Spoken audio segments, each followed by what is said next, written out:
మీరు చిన్న మొత్తాల్లో పొదుపు చేస్తూ మంచి రాబడిని కోరుకుంటుంటే మీకు కేంద్ర ప్రభుత్వం అందిస్తున్న ఈ పొదుపు పథకం సరిగ్గా సరిపోతుంది. ఇందులో ప్రస్తుతం 7.1% వడ్డీ రేటు ఉంది. మీరు రోజుకు 100 రూపాయలు కడుతూ వెళ్తే మెచ్యూరిటీ తర్వాత 10 లక్షల రూపాయలు అందుకోవచ్చు. అంతేకాదు 3 రకాల ట్యాక్స్ బెనిఫిట్స్ కూడా ఉంటాయి. ఈ స్కీమ్ గురించి ఇప్పుడే తెలుసుకోండి. మరి కేంద్ర ప్రభుత్వం అందిస్తున్న చిన్న మొత్తాల పొదుపు పథకాల్లో ఒకటి ఈ యొక్క పబ్లిక్ ప్రావిడెంట్ ఫండ్ అంటే పీపీఎఫ్. ఈ స్కీమ్ పోస్ట్ ఆఫీసు, బ్యాంక్స్ లో సైతం అందుబాటులో ఉంటుంది. ఇందులో చేరడం ద్వారా మంచి ఇన్కమ్ తో పాటుగా పన్ను ప్రయోజనాలు సైతం పొందొచ్చు.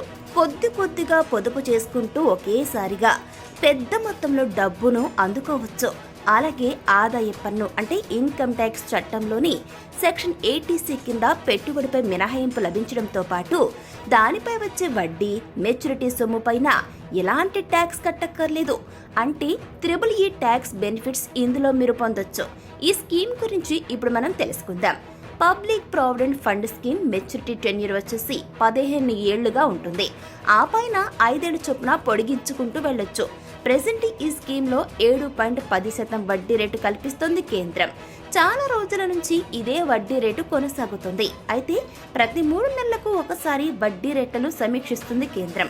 ఒక్కోసారి వడ్డీ రేటు పెరగొచ్చు లేదా తగ్గొచ్చు కూడా.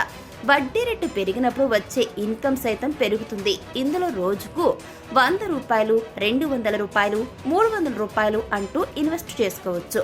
పబ్లిక్ ప్రావిడెంట్ ఫండ్ లో రోజుకు 100 రూపాయలు అంటే నెలకు 3,000 రూపాయలు. వార్షికంగా చూసుకున్నట్లయితే 36,000 రూపాయలు ఇన్వెస్ట్ చేయాల్సి వస్తుంది. ఏడాదికి 36,000 రూపాయల చొప్పున 15 ఏళ్ల పాటు ఇన్వెస్ట్ చేసుకుంటూ వెళ్ళాలి. మీ పెట్టుబడి మొత్తంగా చూసుకుంటే 5,40,000 రూపాయలు అవుతుంది.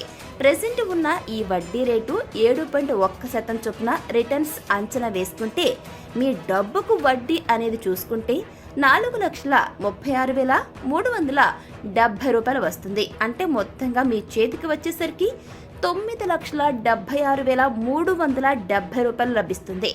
దాదాపు మీ చేతికి 10 లక్షల రూపాయలు వచ్చినట్లు అవుతుంది. అయితే మీరు మీ పెట్టుబడిని మరో 5 ఏళ్ల పాటు పొడిగించుకోవచ్చు. అంటే 20 ఏళ్ల పాటు ఏడాదికి 36,000 రూపాయల చొప్పున ఇన్వెస్ట్ కొనసాగించినట్లయితే కనుక మెచ్యూరిటీ తర్వాత చూసుకుంటే వడ్డీ రూపంలో 8,80,000 రూపాయలు వస్తాయి. అంటే మీ చేతికి 20 ఏళ్ల తర్వాత దాదాపు ఏకంగా 16 లక్షల రూపాయలు అందివస్తాయి. మీరు మరో 5 ఏళ్ల టెన్యూర్ పెంచుకుంటే 25 లక్షల వరకు అందుకోవచ్చు.